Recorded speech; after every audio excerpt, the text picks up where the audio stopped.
សួស្តីបងប្អូនខែណាផ្កាកប៉ោកមានណាបងប្អូនតោះទៅបេះផ្កាកប៉ោកទាំងអស់គ្នា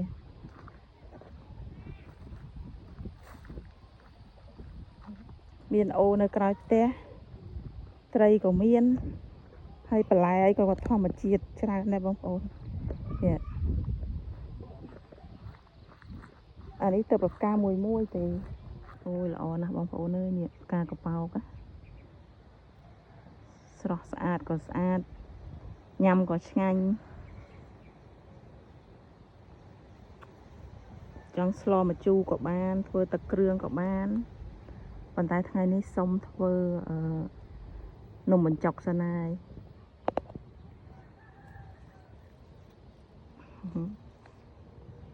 អូមែនបានផ្កាកប៉ោកហើយផ្លិចមួយទៀតនៅគៀននេះមានកញ្ឆែតបេះកញ្ឆែតទៅហើយសិន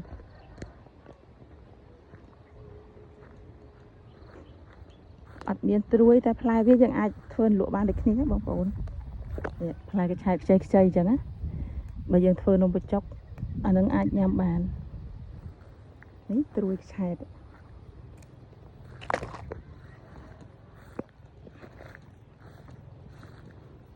ផ្លែវាអាផ្លែខ្ចីហ្នឹងយើងញ៉ាំជាមួយនំបញ្ចុកបានណាបងប្អូននេះផ្លែកញ្ឆែត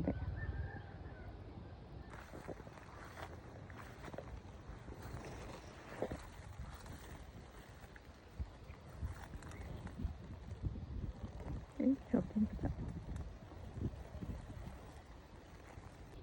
បងប្អូនអានេះស្លឹកកទួតត្រួយកទួតនេះអាចញ៉ាំជាមួយបាញ់ឆែវបុកល្ហុងហើយយើងញ៉ាំធ្វើជាលក់នំបញ្ចុកក៏បានដែរហើយនេះបេះត្រួយកទួតយកទៅធ្វើ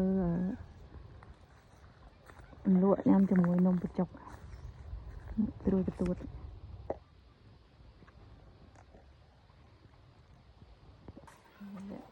គេរោយនំបញ្ចុកថ្មី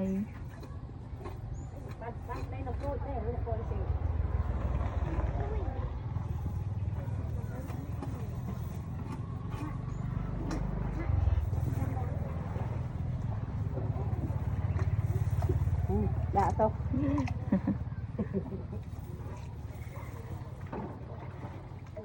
អូល្អ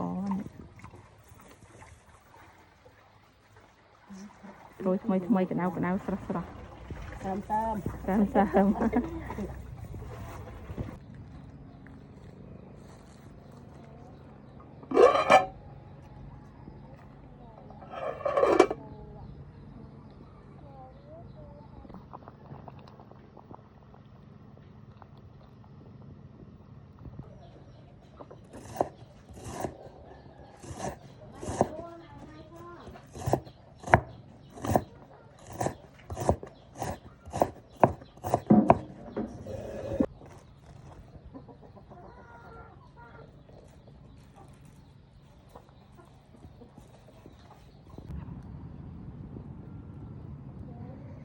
ប្រហុកបងប្អូនប្រហុកខ្មែរ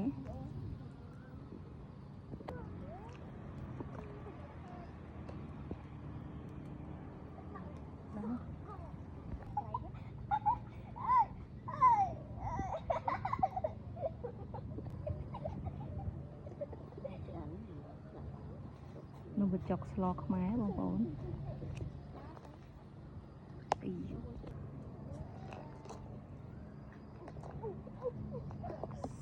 នំបញ្ចុកសម្លខ្មែរសម្លប្រហើរ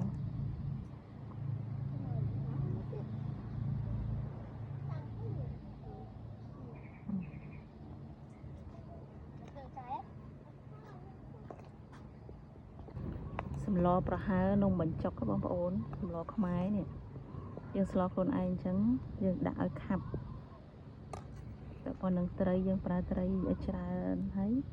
អ្នកដែលគាត់ចូលចិត្តខ្ទិះច្រើនអញ្ចឹងគាត់ដាក់ខ្ទិះច្រើនទៅអាហ្នឹងតាមតម្រូវចិត្តរបស់យើងណាពេលខ្លះយើងទិញគេញ៉ាំអ្នកលក់គាត់អាចឆ្លតាមតម្រូវចិត្តយើងបានទេ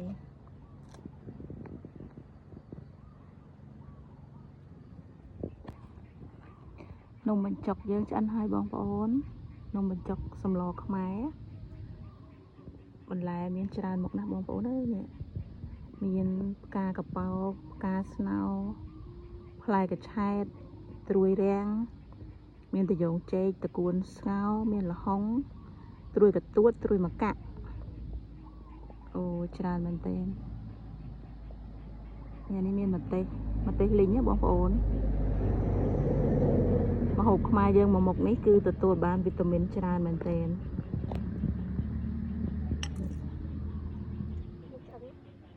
សម្លនំបញ្ចុក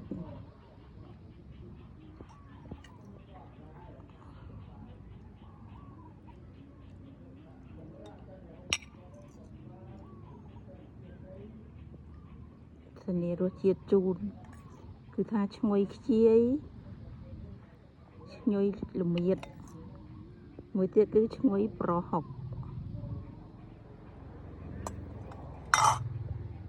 នេះយើងដាក់ម្ទេសថែមបន្តិចមកហើយកុំភ្លេចបន្លែអន្លក់របស់យើងនេះហើយយើងអាចច្របាច់ក្រូចឆ្មាថែមក៏បានដែរសម្រាប់អ្នកដែលគាត់ចង់បន្ថែមរសជាតិជូរពិសេសគឺផ្កាកប៉ោកនិងផ្កាស្នោ the best អរគុណ